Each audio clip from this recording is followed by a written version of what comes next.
আসসালামু আলাইকুম। আমরা অনেকে নিজেকে অনেক ধনী শো করি, বাট আসলে আমরা দিন দিন গরিব হয়ে যাচ্ছি। কারণ আমরা প্রকৃতভাবে সঞ্চয় করছি না। দেখা যায় আমরা একটা চাকরি করি বা একটা বিজনেস করি।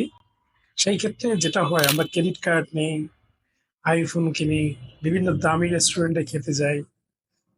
এগুলো কিন্তু দেখা যায় আমার আয়ের চেয়ে ব্যয়টা বেশি হয়ে যায়। আর আয়ের চেয়ে ব্যয়টা বেশি করে পৃথিবীতে কেউ ধনী আছে এরকম নজির আমার জানা নেই। ওয়ার্ল্ডের অন্যতম সেরা ধনী বিল গেটস একটি মজার কথা বলেছে, সেটা আজকে আমি আপনাদের সাথে শেয়ার করছি। আমার সাফল্যের কারণ সবসময় সঠিকভাবে পরিকল্পনা করা এবং আমার অর্জিত তার একটা অংশ সঞ্চয় করা।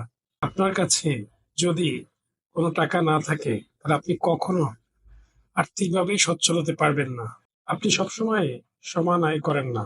আপনি অসুস্থ হতে পারেন, আপনার ইনকাম একেবারে বন্ধ হয়ে যেতে পারে। সেই সময়ে সঞ্চয় আপনাকে শেল্টার দিবে।